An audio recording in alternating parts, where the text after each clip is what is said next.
So hello and welcome to the first ever edition of Ctrl-Alt-Speech Live.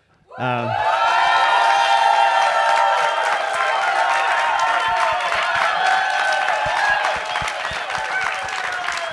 it.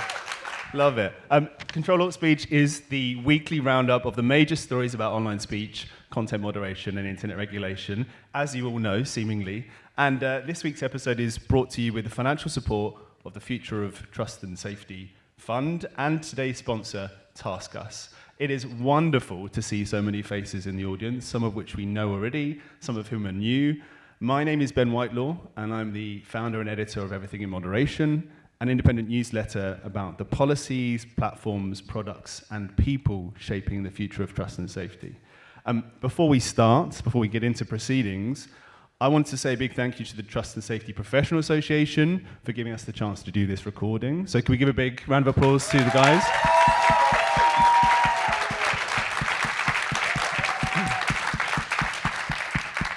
Charlotte and her team have been absolutely fantastic this whole way through, and have nothing but great things to say about all of them.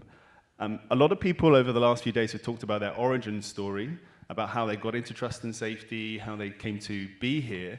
And actually, little story here, a few people know this, but Ctrl-Alt-Speech started at TrustCon last year.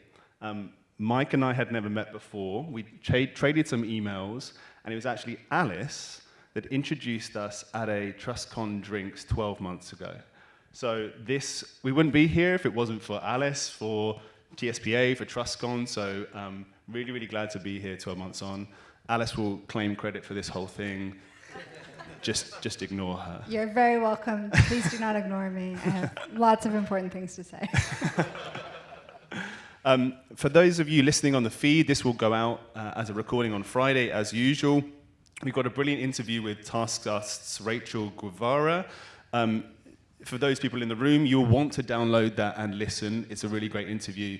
Unfortunately, you're going to listen to this, and then you're going to listen again. It's good for the numbers. We appreciate Support the podcast. And it goes without saying that if you or your organization want to do a live recording with us, or you want to sponsor the podcast, please get in touch. We're always looking to work with folks here in the industry. We'd love to hear from you. I've got a really great series of panelists on my left-hand side here who really need no introduction, but I'm going to do a bit of that anyway, because they're brilliant. I'll start at the end. Mike Masnick is the founder and editor of TechDirt, which was founded maybe longer than some people in this room have been alive. Is that unfair? I think that's a nice thing to say. You make me sound so old. Yeah, but it's true. It is true. We started in 1997, so actually, is there anyone in the audience who was born after 1997? You're lucky. You're so lucky. Oh, wait, we do have someone. We do. Oh my goodness. I think I have to retire now. You will know a lot of TechDirt's work, but Mike also does some fantastic work out at the Copier Institute, which has produced games such as Moderator Mayhem and Trust and Safety Tycoon. Yeah, you can cheer for that. The person to his right, you'll most likely know as a LinkedIn influencer. But she also has a full-time job. Alice Hunsberger is VP of Trust and Safety and Content Moderation at PartnerHero, and was previously VP of Customer Experience at Grindr, and before that at OkCupid. There's nothing she doesn't know about dating and trust and safety, to be honest. But she's obviously really a great person to follow on LinkedIn too. So yeah, shout out for Alice as well. Come on.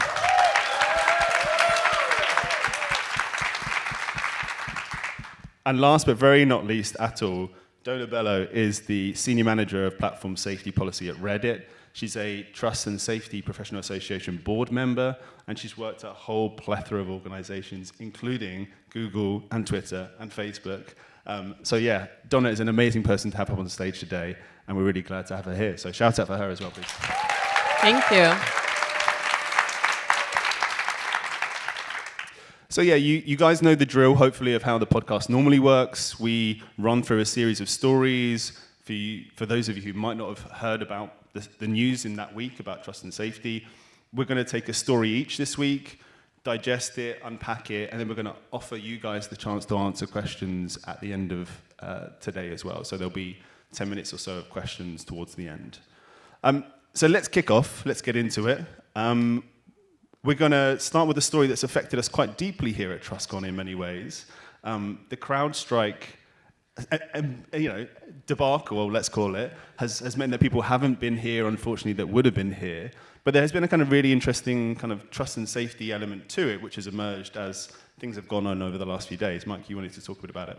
Yeah, I thought that was really interesting because obviously it's a big topic for a lot of people here. I mean, how many times have we heard so-and-so was supposed to be here, but unfortunately they were flying Delta, and that was not allowed for this week, apparently, in part because of CrowdStrike failing, and there's been a lot of discussion around that. There was a Reuters article which was actually interesting about how that was impacting trust and safety teams, where some vendors and some of the companies got hit with some of the problems of CrowdStrike and what was happening there. But the take that I wanted to talk about and that I thought was most interesting, would be really good for discussion with actual experts as opposed to Ben and I, who just play experts on the internet, is this question of what happened with CrowdStrike surprised a lot of people, just in part because it was so core to so many different systems, and that one mistake in terms of the update caused, global failure of a whole bunch of different systems, and a whole bunch of different businesses suffered because of that. And there's a lot of stuff, and I've heard it multiple times in the few days that we've been here, of people comparing the professionalization and the growth of the trust and safety industry to the cybersecurity industry and what happened there. And so the thing that struck me that I was most interested in thinking about regarding the CrowdStrike situation was, are there lessons to be learned? Are there things that, as we build out the trust and safety world, and as vendors and platforms and everyone starts building out different pieces of it, are there things that we should be aware of and we should think through that, if there's a single point of failure that nobody expects and somebody, updates it with the wrong thing, are we going to take down a global trust and safety operations of, multiple companies or tons of platforms, or just creating a mess? So I'm gonna, even though I'll introduce that as the sort of theme, I want to turn it over to Alice and Dona and find out, what do you think? What should we be as scared of, or what should we be aware of, or how should people be preparing for any kind of situation like that? I can start. I think, interestingly, I feel like right now the trust and safety industry is the opposite of that, where we're just starting to see software companies starting for trust and safety. None of them have that kind of market share yet. Lots of them are startups that are still getting funded and not profitable yet. And so for me, I feel like the risk is more on the end of will these companies even exist in a couple of years? And clearly a couple will, but some may not. And so it's like the opposite risk in some ways. Right. But in a world in which there's a couple giants that really do a lot, I feel like with content moderation, and especially the machine learning classifiers or AI classifiers for speech, you can potentially have, I don't know, if one classifier mislabels something and all of a sudden the word "the" is harmful and removed across all of these major platforms, that would cause complete chaos. And then, most certainly you'll see things like that, even with just bias creeping in and smaller, more subtle things that won't be as newsworthy as CrowdStrike, but would equally affect a whole lot of people and potentially really cause harm to folks who are getting their content taken down. So that's where I think the risk is. There's something really interesting there about the extent to which you should be working with a whole range of different vendors versus a few. Is it less risky to focus on a few and have kind of deep relationships with them, that they do a lot for you, or is it less risky to work across the piece? And we talked a bit about this at lunch today. You've got some kind of views, Dona, about the best way to kind of approach that question. I don't know if it's the best way, but your way is always the best way.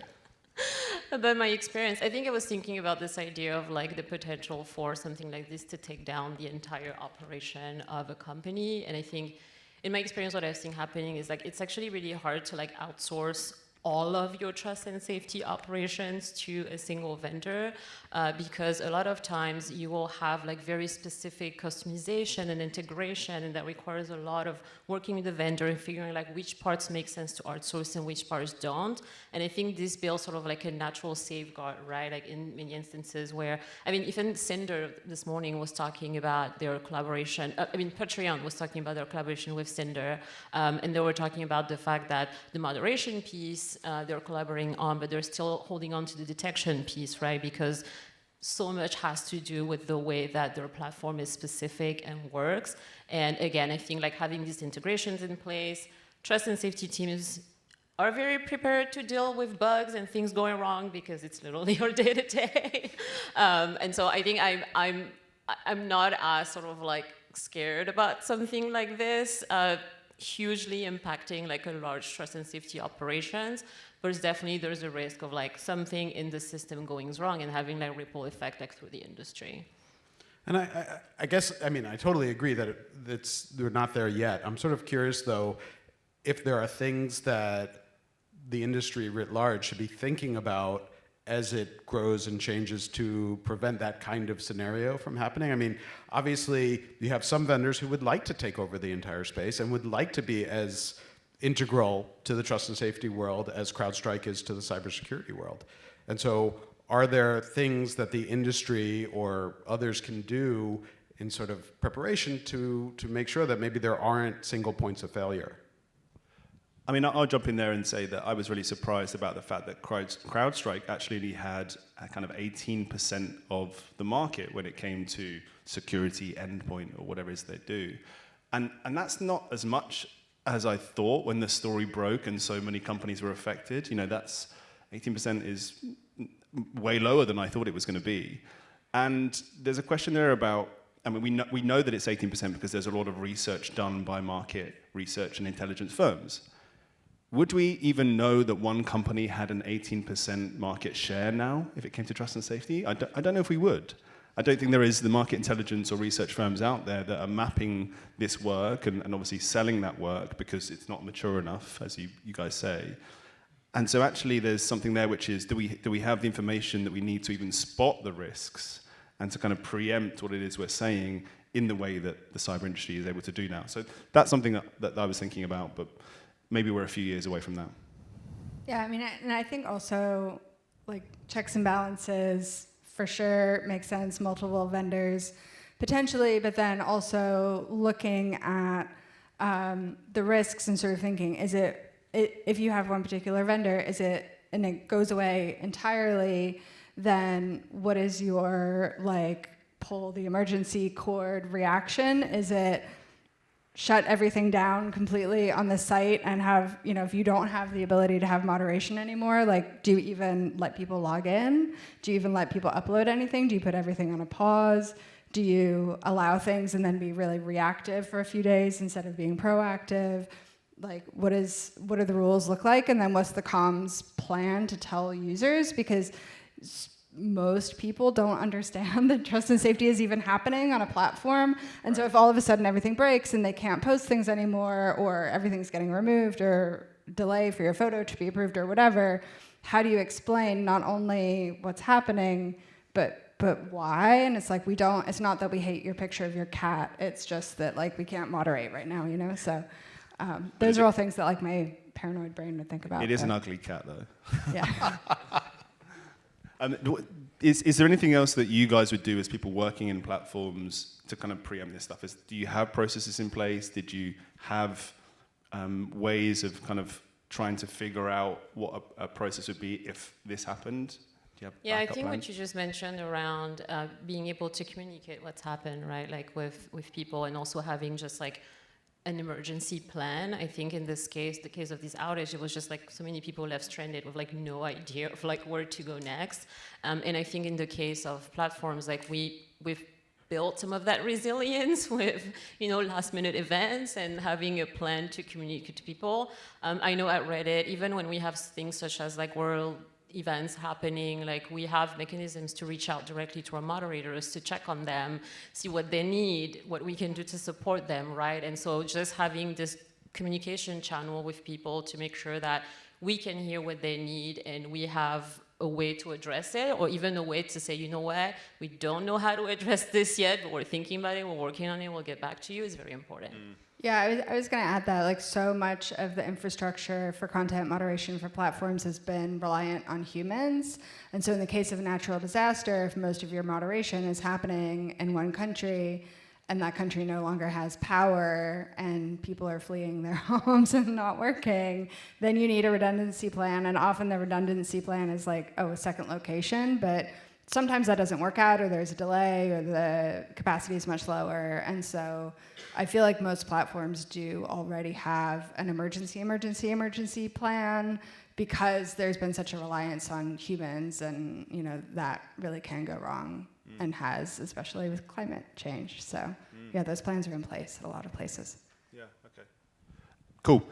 That's a really interesting start to today's discussion, I think. And fingers crossed no one's flights are affected going home, including people in the audience. So let's move on now to our second story, which is an interesting long read that we've talked about as a group from Nieman Lab, which is does a lot of really good, interesting work, and increasingly about trust and safety. Dona, you were going to talk us through this piece about New Public. Yes. So this article was written by Sophie Culpaper, and she's a staff writer at the Nieman Journalism Lab. The article is titled, "Could Social Media Support Healthy Online Conversations? New Public is Working on It." And so the article is interesting because it starts with the experience of the writer in a local community, wanting to talk to people about what she should write about, what kind of stories she should write about. And the things that came up were actually 2 online communities that they have, and where people apparently get together and have all the fun and discuss social issues, the weather, and sort of like it's really acting as sort of like these communities where people can come together, because they no longer have like the physical spaces that they have in the past, where maybe the local square is not as active as before. Some of the shops have closed, right? And so a lot of the conversation has shifted into these online communities.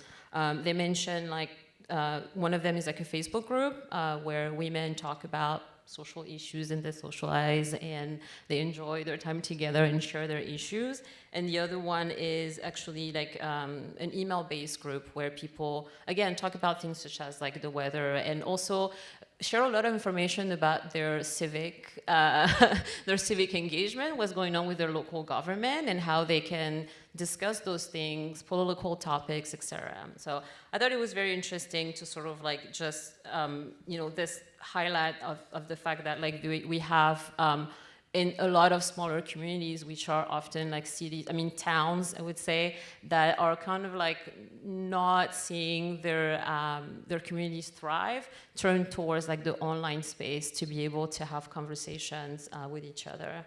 And so the article goes on to cover really like how increasingly like in these online spaces are the opportunity they become sort of like this de facto center of information, right, and center of connection.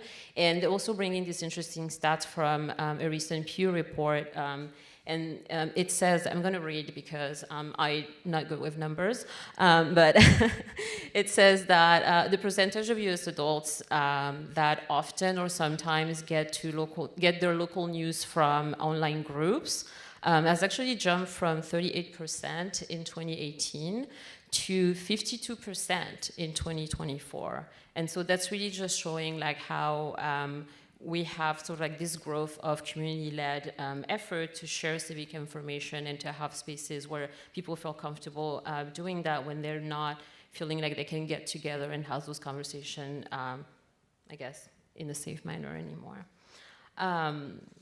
And so this is where the conversation around the people at New Public comes into play. If you're not familiar with New Public, it's a nonprofit organization that was co-founded by Eli Parisser and a UT Austin professor named Talia Strout. And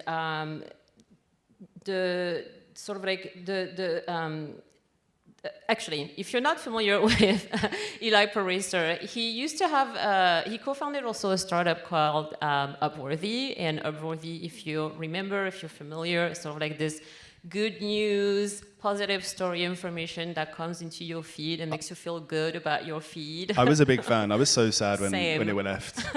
But also somewhat famous for perhaps inventing the sort of prototypical clickbait headline of positive news, but... But it felt so much like this is the positive news that I'm getting that didn't know I needed, and now I really need it. Yep. Thank you. And so New Public is currently led by Eli Pariser and also Deepti Doshi, who is a former community organizer who also spent several years working in community partnerships at Meta, actually. And this is someone who has thought a lot about community-led governance, especially through the context of Facebook groups, and bringing that experience into this idea of reimagining our digital public spaces to make sure that people better connect and serve and have spaces that really serve the public good. And I think the underlying premise of this goal with New Public is this idea that the current sort of like very centralized platforms that we have at the moment, where you have billions of people coming together to talk about a whole range of topics, is just not leading to conducive, productive conversations, and can very quickly escalate to toxicity because you have so many people engaging at the same time around so many topics, right? And so New Public has become very interested in examining sort of like what does a sort of like a more limited space approach to public conversation looks like. And in this context, they launched an initiative to learn more about specifically the moderators of these spaces. Initiative is called the Local Lab, and figuring out like what does it look like to be a moderator in this space, what kind of support and challenges you're encountering, especially when it comes to managing conflicts and maintaining civility on these platforms. Just before we kind of move on, the question around, I want to know about your local news groups. I want to just quickly, where do you guys get your local news? Because I think this is a really interesting piece of kind of, and there's broader conversations for our audience and for people who listen to Ctrl-Alt-Speech. But like, where do you get your news? Are you going to like local kind of groups and figuring stuff out about what roads are closed? Yeah, I'm going to be vague because I don't publicly say where I live, but you can come talk to me afterwards and I'll say privately. I've had death threats before from my job, so I just like try to keep that under wraps. But there's a local community group, and it's amazing. And like we actually, this is an interesting sort of testament to like how the internet has reshaped local democracy. Even there was a vote in my town that was very contested, and lots of people feeling super passionate on one side and the other. And the rule was that there was supposed to be an in-person debate and to talk about both sides, and then everybody was going to vote in person. And we all showed up. It was like 7 o'clock at night. I had a young child at home. Like we were, nobody wanted to be there, but the vote was super important. And so there were 2 microphones up at the top of the stage, and they said, okay, line up and we'll debate both sides before the vote. And somebody came up and she was like, we all know, because we've all been talking about this on this online forum already, we've all seen both sides, we've had this debate already on the internet, and like we all know, and so I call the vote right now, and everybody in the room cheered, and we voted. And so we didn't have to stay there until 11 o'clock at night, because that community discourse had already happened on this small community forum, and the whole town felt really, really informed and had like weeks to be informed as opposed to hours. So I thought that was like super fascinating way that it's like literally changing like 100, 200-year-old rules about how local democracy works because the internet, And the way that New Public do their work, one of the things you were really interested about, Dona, is like how they talk to moderators as well, and how they involve moderators in some of the kind of thinking they're doing and the research. And And that is something that I think is very rarely done in some companies and some organizations. And I know Reddit does a bit of that, which I think is where you are like, I resonate with this a lot. Talk about that. Yeah, I think the first part where I very much resonate with what the points being made in this article is this idea that we can achieve more scalable moderation through small spaces, right? When you look at moderators, those are people who are very close to their communities, they understand the context, they understand how people interact, and they, by definition, have a lot more sort of like proximity to the issues that are going to happen in those spaces than we sitting over here in the headquarters of Reddit, and so I think that's the first point, and this is something that's reflected very well in this article, right? Like, how do we think about scalable moderation in the context of like these communities, and it has to do with these moderators. And so I think that this goes to the point around like, that also means that we need to regularly engage with moderators to understand what are the pain points that they're facing, whether it is in terms of like tools, for example, right? In terms of like how to manage their communities.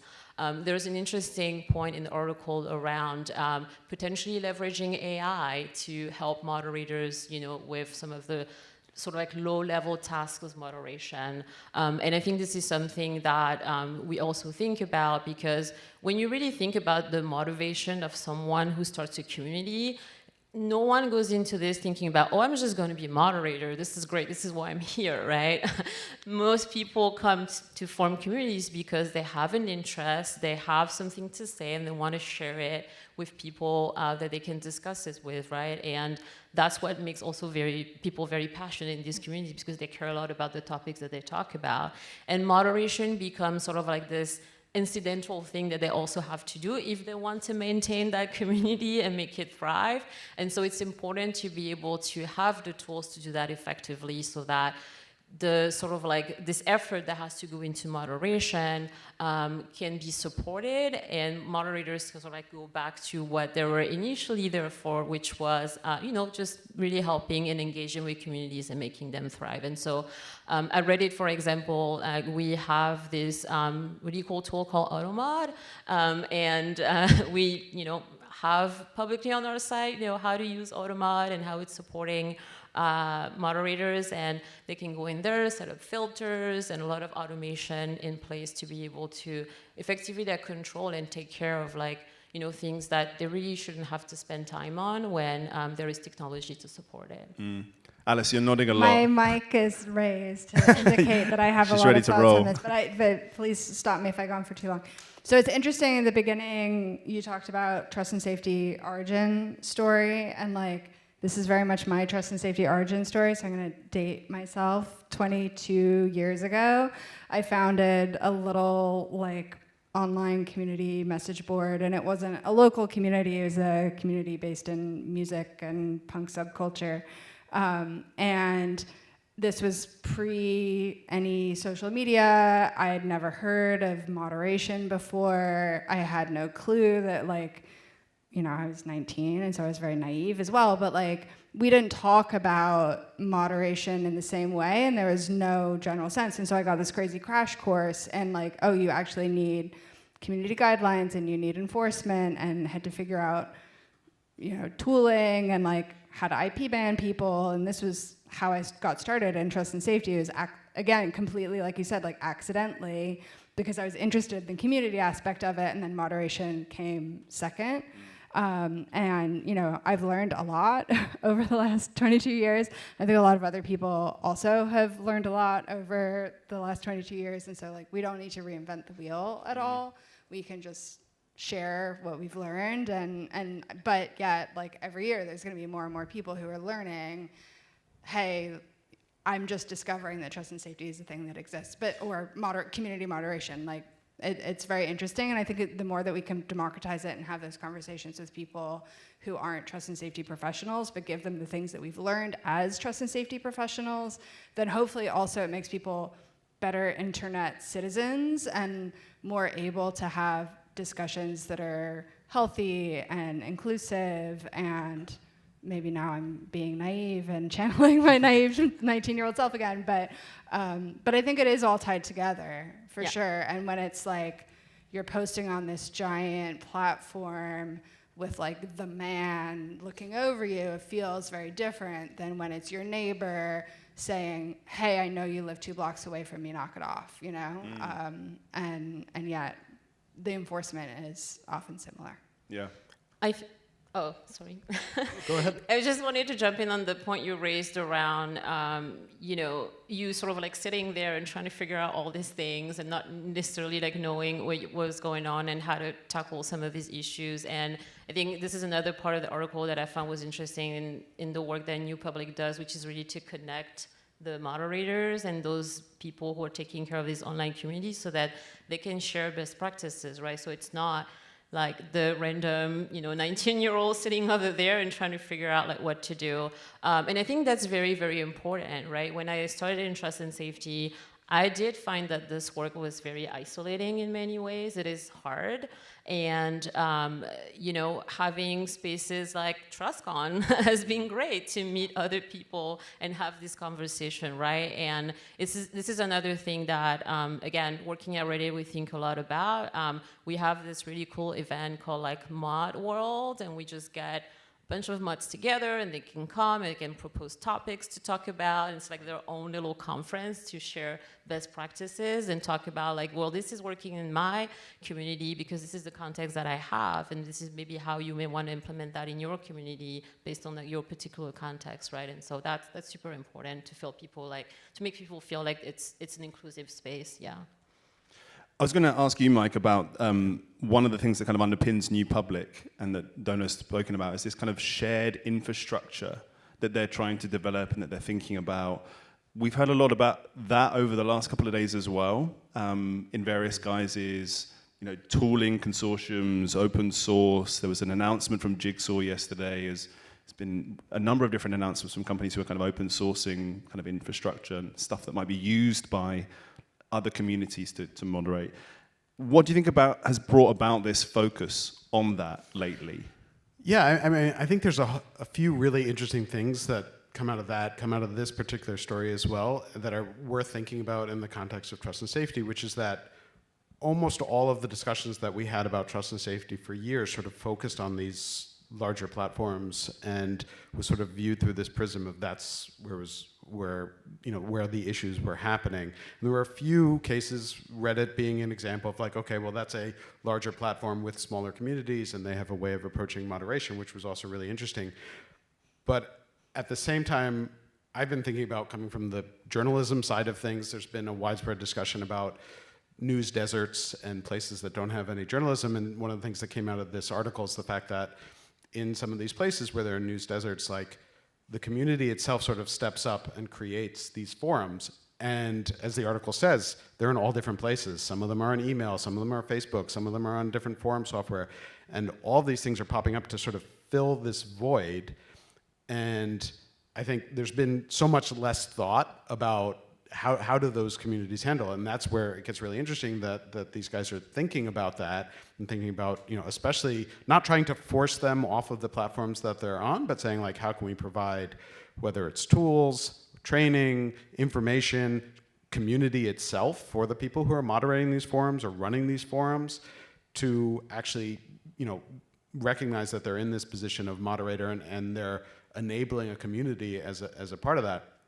And so I think the rise of these other sorts of tools and the things that are being released as open source and the things that are being put out into the world are necessary, and the next step is like making them work for all of these communities. And there's a big question, and right now there's a big gap between, the communities that are talked about in this article are not going to use the Jigsaw API, right? I mean, maybe they should, but that's like a huge step for, some random person who just wanted to talk about like the local news to say, how do I figure out how to implement this API to make sure that people are not being terrible in my little community? But if we can get to the point where there's sort of like, click here and go, and we can provide these tools and we can enable you to have these necessary communities, the communities that are forming because the former institutions and infrastructure that we had for community have fallen apart for a variety of different reasons. I think that's going to be really important, and it's something that, like, it would be nice, as you know, the trust and safety industry is thinking about and figuring out, you know, how can we provide the tools and setup for these kinds of other alternative communities. Definitely. I think the kind of time we've taken to talk about this piece shows how interesting it is in a number of different ways. I'm super conscious of time. I want to make sure that we get to audience questions. So let's move on to our last story now, Alice, that you picked out, with somebody who's cropped up a lot at TrustCon, Tech Coalition. They've released a new resource. Take us through that very briefly, and then we'll kind of whiz into questions. Yeah, I'll be super quick. I thought this was really interesting because it's something that I said publicly in the newsletter that I write for Ben, Trust and Safety Insider, how there's often a gap in knowledge for platforms, small platforms who want to do better with trust and safety, child safety specifically. Where you're expected to know how to report to NECMEC or how to write really good guidelines on what's allowed and what's not allowed as far as CSAM or other child harms. But the organizations like Tech Coalition that have all of the knowledge and all of the information, you have to pass a whole series of they're not tests, it's not like a gauntlet, but like they have standards for Maybe membership. It should be. Yeah. That would be fun. They have standards for membership, and you have to meet those standards before you're allowed in to talk to them and learn from the groups. And I was like, well, yes, having a closed forum with like vetted people is a helpful way to have people really collaborate. And also the people who really, really need it might not have $10,000 to pay for membership, and they might not have met all of the standards yet, and aren't those the people who need to know more for free immediately now to help do a better job? And so they released 3 resources called Pathways, and it's literally a pathway to become a member if you want to go that route, but it's freely available. So they did a couple on policy and then one on NECMEC reporting, and worked with NECMEC to make sure that it was all good. So if anybody here listening is at a small platform and wants to do better with child safety, check those out. I've worked at a 100-person startup before landing at Reddit, and it's also the case that sometimes there's just one person doing all of the things, right? And they don't even know sometimes that there are standards, right, to begin with. And so this is really nice to actually have just that education going out, yeah. Yeah, I was going to say, I mean, it sort of ties in nicely with the previous story and the idea that, not all communities are on these giant platforms that are able to do all of these things, and yet these things are really important. And as some bad stuff certainly happens within those smaller communities, having systems and processes in place that smaller communities can figure out how to, manage that is really important. So this was great to see. And just to add to that also, I was thinking about the fact that very often once we start implementing things on the bigger platforms, what the bad actors do is just find the dark spaces where they can do their business, right? And it often ends up being very small platforms, right? And so equipping those folks with the tools that they need and the knowledge that they need to deal with sort of like this influx of people who have been chased away from other places is critical.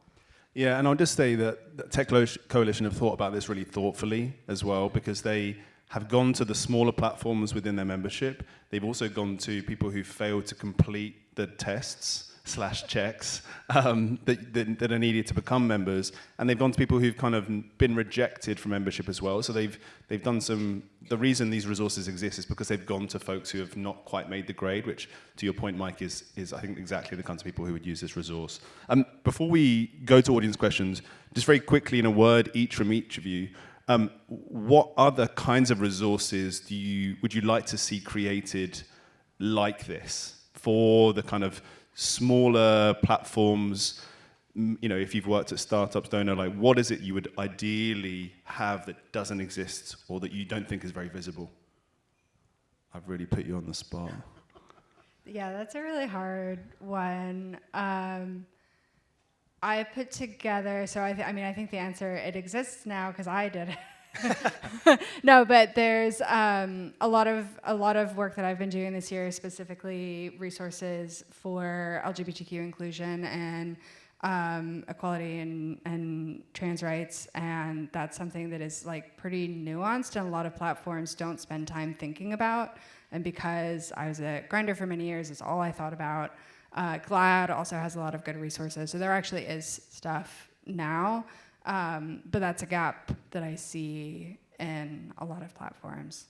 I'll have to think about what still doesn't exist. Yeah, okay.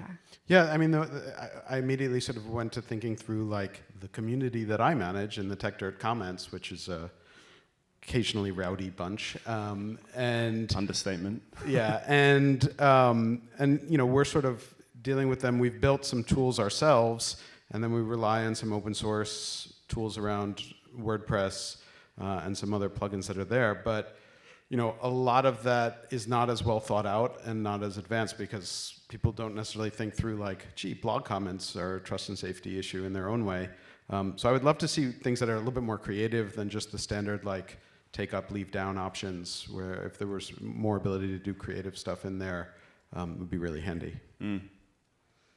I think for me, I think a lot about sort of like international communities, and I feel like a lot of times the way we think about this is sort of like after the facts, after the crisis has happened, we get the learnings of what we should have done better, right? But there has to be, and I know that there are, especially at larger platforms, like research that goes into, you know, like how we should think about proactively engaging with some of these communities and sharing that more broadly with like the smaller platform where there is one person doing policy, so they can't possibly research the entire world and know what's going on.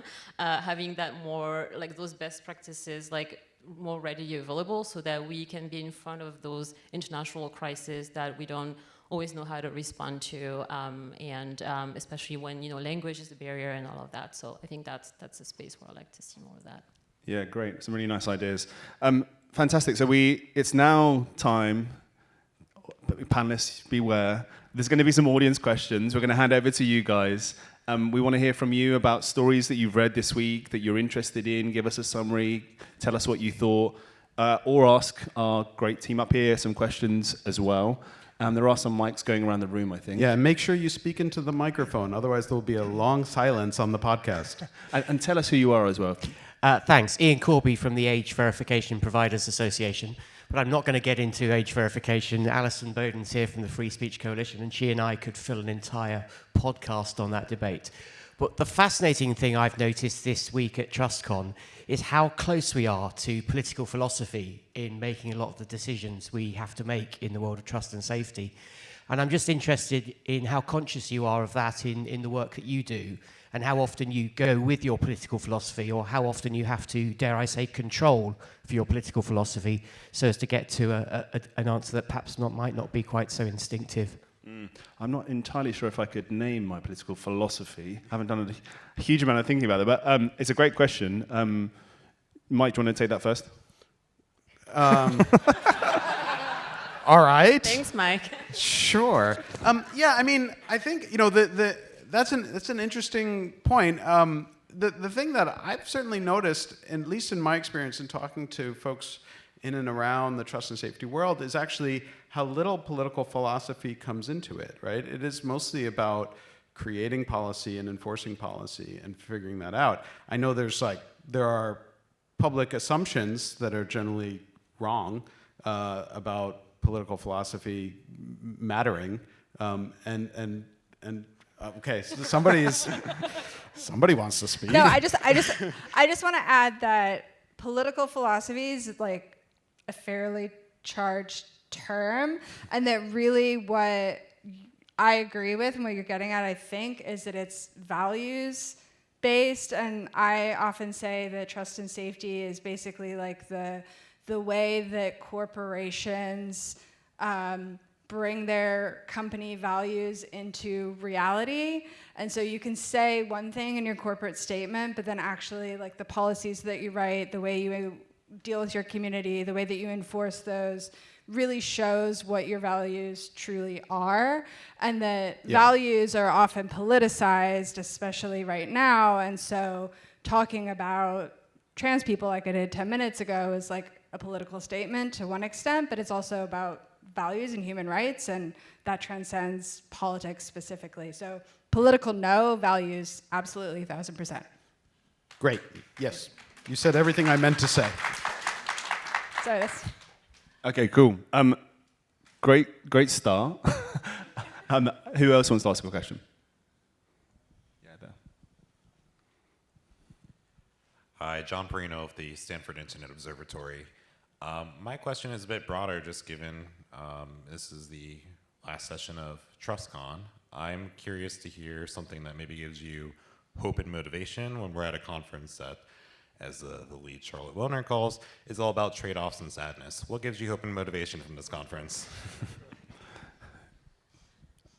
Dona, do you have something you're not sad about after the last 3 days?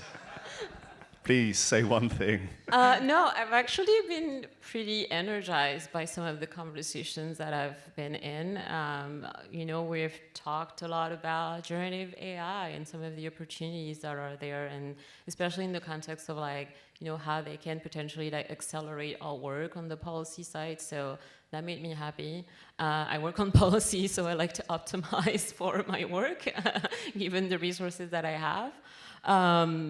But I think on the trade-off conversations, it's sort of also the exciting part of the job, right? And for me personally, one of the reasons why I wanted to work at Reddit and at a company where we actually, have sort of this immediate scrutiny from our moderators. Our moderator community was very active, is that we have these immediate partners that are sort of close but still external, right? To have those trade-off conversations and think thoughtfully about the things that we're doing. So I'm not sad about this. I think it's healthy. I think it's healthy debate. It helps push us forward. It helps us keep our ears on the ground on what we're supposed to be doing. And yeah, I'm just excited about coming here and having folks who have different ideas. I love the panels where people are, get a little spicy about, their opinions, and there is an exchange of debate. And yeah, I hope I answered the question. You guys, what have you been buoyed by? I mean, I think for me it's the same as it was last year, which is the sense of community and people who get it and have seen some stuff and commiserate with each other. Often in my work, I felt pretty lonely and stuck between trying to protect my team and advocate for the work that we're doing, and being able to be in person with a lot of people and just be reminded that this is a community and that this is an amazing group of people who just we have each other's backs, and it's amazing, and learning so much from other folks too. So yeah, I often feel pessimistic about the world and the way that things are going, and then I'm with this group of amazing, brilliant, kind, compassionate, passionate people, and it makes me incredibly hopeful. If anybody can solve all of society's problems, it is this group of people. I'm not sure they've signed up to all problems. No, that's what trust and safety does, though. We have to solve all of have no society's choice. problems. That is You must solve all problems. It's in the small print. Mike? Yeah, I was going to say, last year there was a lot of, I think, worry, especially sort of coming out of a bunch of layoffs, and there was a lot of discussion about that and sort of what is happening to this industry. And it felt to me that this year there was a lot more optimism in general of people just thinking through, we're actually coming up with really interesting solutions. The generative AI stuff, really exciting things, some really early things, some further along, very exciting. The tooling stuff, the open source stuff that's been released, the other stuff that people are talking about doing, it's people are planning for the future and in thoughtful ways, in ways that can have real impact. And that's really exciting for an industry that is sort of used to oh my gosh, we're gonna have to deal with some terrible thing again today. To have cool stuff is coming is kind of exciting. Agreed. I think that is a really nice reflection from all of you. We could be going on and taking questions all evening. I ask that we have this conversation and maybe over a drink later on. I want to round up today's discussion, and I want you to give a round of applause to our great panelists.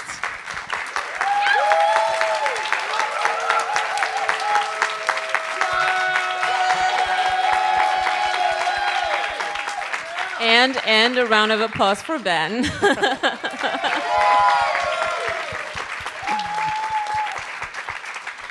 Yeah, guys, thank you for coming to the first live recording of Ctrl-Alt-Speech, the last session here at TrustCon. It's been really, really wonderful to have a live sea of faces. If you are listening on the feed, stick around to get the interview with TaskUs Rachel Guevara. For anybody in the room or listening online, rate, review, subscribe, tell your friends, tell your enemies. We'd love to have you back on the podcast again in the future, and we'll hopefully be at TrustCon next year as well. So thank you very much for joining us. Thank you. Thanks, everyone. Thank you.